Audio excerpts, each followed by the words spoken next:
এসে গেছে, আমি একটা নড়বো না, ঠিক আছে? সবাই দাঁড়িয়ে থাকো। হ্যাঁ, এক রাউন্ড নিয়ে নিয়েছে, এই 2 রাউন্ড নিয়ে নিল, সালা এই 3 রাউন্ড শেষ। এবার তোদেরকে দেখাবো কিভাবে হ্যান্ডেল মারতে হয়, ঠিক আছে? সবাই ভালো ভালো লুট নাও, ঠিক আছে? সবাই ভালো ভালো লুট নাও। MP40 নেবো, আর নেবো 2 শটার, একটা গাল দিয়ে ঢুকাবো, এক দিয়ে ঢুকাবো, ঠিক আছে? এবার এই এবার তোরা গানিস নি কেন? গানে বাড়া 3 রাউন্ড হয়ে গেছে।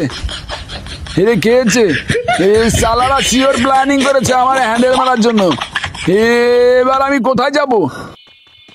বারারা সত্যি সত্যি কি হয়ে গেল বুঝলাম না তো কিছু। গান নেই না কেন সালারা? কাম সেরেছে, আমার হ্যান্ডেল শিওর মারছে। এবার গান নেয়নি, 3 রাউন্ড এই বস দিয়ে হয়ে গিয়েছে। সিএচ র্যাঙ্কে একটা পুরো হ্যান্ডেল মারা গিয়ে গেলাম এদের কাছে। এখন আমাকে একলা পেয়ে কি যে করবে, কোথায় যে ভরবে বা কিছুই বুঝতে পারছি না। কোনো সমস্যা নেই, একবারে শুয়ে দেবো সব এখনই। একলাই 800 সালা শেষ।